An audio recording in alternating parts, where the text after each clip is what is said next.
Il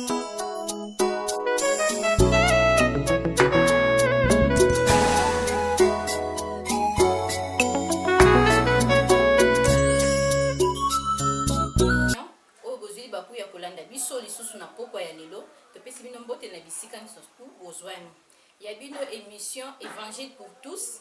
Ils ont présenté le lot na. Il y a une Greta Kisanga. Ils ont émission où ils ont yamba basani na nzambe. Na émission le lot na yabi musani na nzambe moko obuzumo na tout suite là. Bengami pasteur Josué Nzama. Il y a église KDC Badara 2. Na yede tozo passer émission ya pourquoi il y a de l'eau. Pasteur, bonsoir. Bonsoir, maman journaliste. Bonne santé, nyonso. Tenangola nzambe makamuzo kini malamu. Ok, yoki est pasteur Josué Nzama.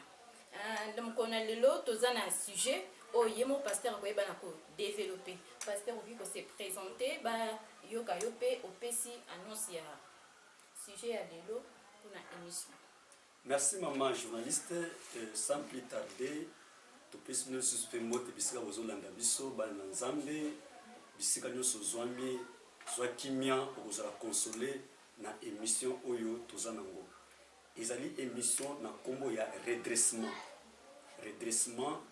tamba poser ba question na kolobelango elingi koloba nini maman a se présentaki ngapi na se présenter na kombo ya révérend Josué Nzama soldat de l'Éternel. Tous allons de la part de Jésus. Je suis de l'église KDC Badara 2, commune ya Ntsele. Soko koyo kozabiso na nzela na singa plus 0 plus 243 81 690 45 92 plus 243 81 690 45 92 de bisika bokoyi kozwa biso na kosolola pe mpona kobenga. Merci. Émission na biso comme nango redressement ezali kolobela biso na lopoto ezali kocorriger ou bien korétablir ou kozongisa eloko oyo ndenge mokili akelaki yango normal me mokili ye kobongolisa yango mokili epesi forme mosusu sens mosusu yango wana toye na plateau bisiko zo ya landa biso ete ezana makambo ndenge ezosala même na mabala même ko diriger bato même na église bisika songolo même bande ko ba journaliste bazolanda ngai ena makambo ezosalama ezosingela lolengo wana te mais sans plus tarder tokende na verset biblique moko oyo nzambe apeso na pourquoi ya lelo. Ecclésiaste chapitre 7 verset 13. Ecclésiaste chapitre 7 verset 13 lobi. Regarde l'œuvre de Dieu, qui pourra redresser ce qui a courbé. Tala mosala yanzambe. Mosala yanzambe eza malam. Mais eza na ba courbi, eza non redressé. Nana koyi kozumsa yango. Or, si toke na Bible, na Daniel chapitre 12 verset 3, Daniel kangabuku oyo. Et koza révélé na temps de la fin. Tant que na temps de la fin, Jean il a passé Jean ko bomba yango te. Et c'est bato batanga pe ba yoka nini nzamba zoloba. Bien-aimé na ye pona kolobela yo ozolanda ngai ke. Makambo na nzambe eza makambo toko tyango na simate. Makambo na nzambe eza makambo oyo esanto tyango na première position po te toyeba kobika na musala oyozwa na responsabilité ba pesa yo eza na politique eza na église eza responsable même ya école quoi qu'il ce soit eza na ba devoir na ba droit oyo esengeli yosala. Mais par rapport ne tinda na nzambe par rapport na lolenge yozosalela ngo ya de fois okurba otika chemin nzambe apesa ko misonini nini yosalela kango est-ce que olandela kango nini nzambe alobela yo nini nzambe ateya yo exemple na koloba ndeko na biso Jonas nzambe atinde na Ninive apesa vision ke na Ninive kwa bikisa bana na mboka ya Ninive. Mais qu'est-ce qui est arrivé? Ndeko na biso Jonas yana biso Jonas a dérupaki alingate kolanda o nzambe ibisaki ya aujourd'hui to sala ba mariage mususu tana volonté nzambe to zo misala mususu tseka na zo tseka na kota mais au kota mais moi bien exaté et comme le malheur et comme ba problème na libota même na ndako na yo sana kimiate. Mais cette émission est pour ezongisa yo na départ na yo ezongisa yo na chemin na yo. C'est là où après ça va que non, souviens-toi d'où tu es tombé, répands-toi et pratique pratique tes premières œuvres. Oh, les premières œuvres étaient bonnes. Mais tala mokili ndenge ezomemali. Par rapport à texte otangi tu comme on a que tala œuvre ya nzambe. Œuvre ya nzambe eza malamu. Matthieu 6:33 dit préparez d'abord le royaume et le tout ça viendra après. Œuvre ya nzambe eza malamu. Mais biso nde oyo nzambe apesi œuvre yango même ingamu nazolo même yo mutu ozobanga papa mama l'homme de Dieu bisiko ozali ndima yango yoka yango ekozala bénéfice pour la gloire ya nzambe pe ekozala bénéfice pour la gloire na yo. Tika nzambe asala tika nzambe akamba yo ndenge ayebisaki yo pe ndenge alobelaki yo de sa part. Soto ke na psaume 1 verset 1 à 2 ote yango oyoka yango abi heureux l'homme qui ne marche pas selon les conseils des méchants et qui ne s'arrête pas sur la voie des pécheurs et qui ne s'assied pas accompagné de moqueurs, mais qui trouve son plaisir dans la loi de l'Éternel et qui la médite jour et nuit. Et c'est yo moto oyo ba pese responsabilité et c'est yo oyo comme responsable ko kamba bato ko lobela bato ya ko dresser bato ya ko sala oyo bible zo senga to sala et par rapport ya ko vana bato bazo chola bazo détruire anini yango yonde moto ko bongisa Congo te na bisiko zo sala tie capable ko bongisa na bisika nga zo sala tie je suis aussi capable ko bongisa. Mais notre problème izato zonga na nzela. Comment était ton appel? Nzamba benga kyondegni. Ayebisa kiyonini. Qu'est-ce qu'il faut au sala et qu'est-ce qu'il faut au sala? Nano kangama na ye akoma compagnon de mon cœur na yo. Na musala na bisika nos même na libota voire même mariage na yo. Ozala kama na mwasi na bana. Mais voilà aujourd'hui, ozawapi bisiko kena ko kota qui t'a dit d'entrer là? Mais redressement eye kolanda yo na ndaku na yo na bureau na yo. Yangwana ekozala vraiment bénéfique. De kusoko kolanda biso na tango nyonso na TV Espoir tozali pona yo pe na yebi ke na mikolo kuya to ko développer makambo belé oyo ko pesa implice na bomo biso. Maman journaliste ko présenter émission na biso mais ko pesa pe merci na biso ko zala na liloba ko. Merci Balandi. J'espère que Bolandi pasteur Lolenge asili na côté. Bon, papa toza na ba question militaire à poser. Question de l'histoire du Bosso, pourquoi ozo lobela sur redressement? Pourquoi ozo nous baser sur redressement? Merci maman journaliste na koloba boyeke nazaka na retraite na 2012 il y a 21 jours. Avant 3 jours Seigneur a repesanga mon redressement. Redressement ezolinga ezongsa tout peuple. Moto nyonso oyo azobika na mokili na se ozala na Congo, libanda Congo partout tiye. Na responsabilité oyo zanango nzamba zo ko avertir yo kote mabe moko songolo eyela yote. OK. Bozolanda bandeko balandi ya Espoir télévision bozo ka yemoko parce que le lenge azoloba alobi sur les redressements. Papa truc ko yeba redressement et où tu vas puis. Et c'est quand redressement. Merci. Redressement et où tu na révélation. Na révélation de na lobi kala mingi te ke na zali na retraite. Dieu m'a révélé, Dieu m'a parlé. Et l'oko nzambe a lobby, c'est-à-dire à zana posa abik sabat. Ndinga ibsaka Moïse pour na bana Israël. Ndinge pe ayibsaka Jonas pour na bana Ninive. Natan auto kompe nzambe de sa part a lobeli ngai.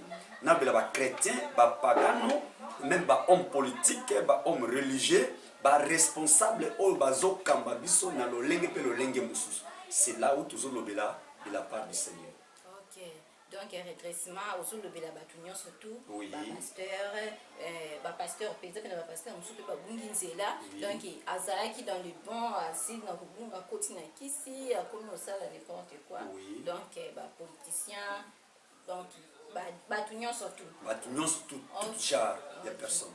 Bon vision surtout autozolanda Espoir télévision boyo ki lolenge pasteur alobi redressement ezakaka pona basta na nzambe te to ba chrétien te mutu nyonso tu ezala yo tozaki na chrétien aussi na kobunga nzela donc redressement eza pona biso nyonso tu et utina na révélation au Seigneur le belaki oui et utina révélation donc mutu na mutu ayeba kozwa par na ye na maloba au pasteur asi na kopesa biso na tongo ya libe bon papa tokoki koyeba esika ni tokoki kozwa yo o bazolanda peut-être baza touché na liloba wana balingi bayeba tozwa pasteur ndenge ni na ibandelo pesa ki numéro mais koki pe ko rappeler en mot lisusu oyo azio na retard pour que merci maman journaliste na koloba ke église na biso naza na communauté KDC Badara 2 précisément na commune ya Ntsele.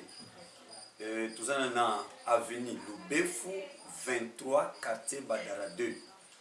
Pona kozwa biso toza de temps en temps na église tozali kosunga bato po toyoka na kati na ba délivrance bato mosusu bazotungola basa bato ba délivrance mosusu o l'église mosusu bazosala bato ba délivrance te mais toza mieux placé mon frère ma sœur ata likambo na ewumela okenda ozwa ba déception mais redressement eye kozongisa na chemin meka mpe nzambe na biso na lolenge wana okozala édifié.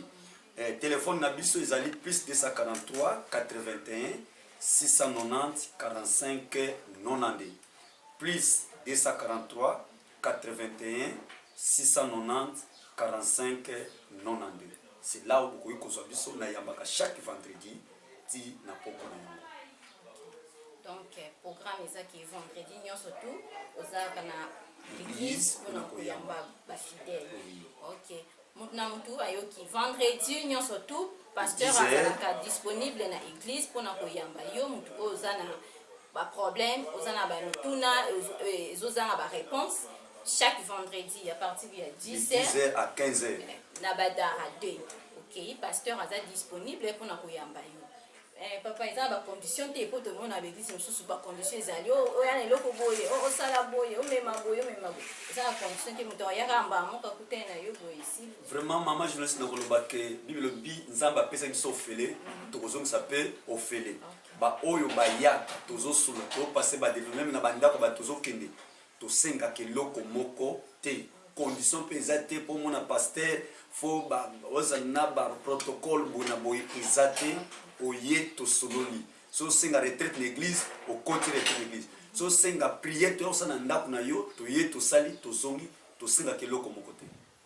OK, bolandi pasteur albi eza na condition te okomema na yo eloko te o mayo nini eloko te donc oyekaka yo mutu okutani na pasteur protocole pas za na été pona ko mema oti pa pasteur donc yo moko ka ndenge ozokoto tuni pasteur bureau balakisi yo okutani na pasteur. Émission na biso ekoleka chaque samedi à partir à 21h 21h15 olandi biso na Espoir Télévision toza pe na YouTube soko ozwi biso na télévision te obeti na YouTube Espoir Télévision officiel ozwi biso pe lisusu na Facebook obeti Espoir Télévision officiel wana okozwa biso olandi émission na biso landa biso na télévision so ekourant ezate landa biso na YouTube so pe YouTube aux côté Facebook peut eza Orlando biso chaque samedi à partir à 21h15 vous allez toujours connecté pour nous Orlando émission na biso évangile pour tous vraiment papa loba yasuka suka koki osala. Merci maman liloba suka ezali ke ban nzambe to comme la temps de la fin ba kosi biso pe mingi ba mususu zomona 1 plus égale à 2 mais mutalo beteka à 3 ba to ba MP3 mais ezana bato mususu oyo bagumamela bale te oyo nzamba zoko générer génération moko ezoya pe pote tolobela de la part de Dieu landa biso na bokebi nyonso toza na posa tous les quatre coins même na bisika mususu balibanda Congo bakolanda biso papa toza po tosungana po bana nzamba ke na enfer te mission Satan ezake bana nzamba ke na enfer mais notre Jésus-Christ qui est ressuscité des morts azana mission po ba oyaye ba préparer bana nzamba pour l'enlèvement de l'église. Vraiment mission nous dit que non landa biso na tango nyonso nzambe oya lola atindi mission oya yebi yo posa du nombre pour participer posa la béni na kati na yango. Vraiment to sepe na bino mingi oyo bolandi biso nzamba pambola bino nzamba zelongo na bino bo soutenir biso même na prière to na posa to loba to na makamabela koloba pour te bana nzamba ba kobika. Vraiment liloba suka na zaki na monde yango. OK, merci. Tokomi na suka ya émission na biso évangile pour tous. Oya lelo ezaki présenté par Yabino Greta Kisanga azalaki na pasteur Josué et Nzama. Vraiment to monani susu mikolo ezali koya. Bye. Merci.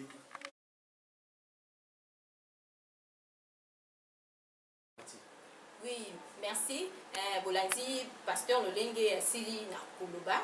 Vraiment, chaque mardi, vous allez toujours brancher na Oyabino chaîne Espoir Télévision. Mardi à partir de 21h15, 15 minutes ozwi biso na kati ya Espoir Télévision Rolanda émission Évangile pour tous na pasteur na biso Josué Nzama. Soki ozwi biso na télévision te ozwi biso na YouTube toujours mardi na 21h15 pe na Facebook obeti Espoir Télévision officielle wana okozwa biso directement pe Rolanda biso lolenge Rolanda biso na télévision.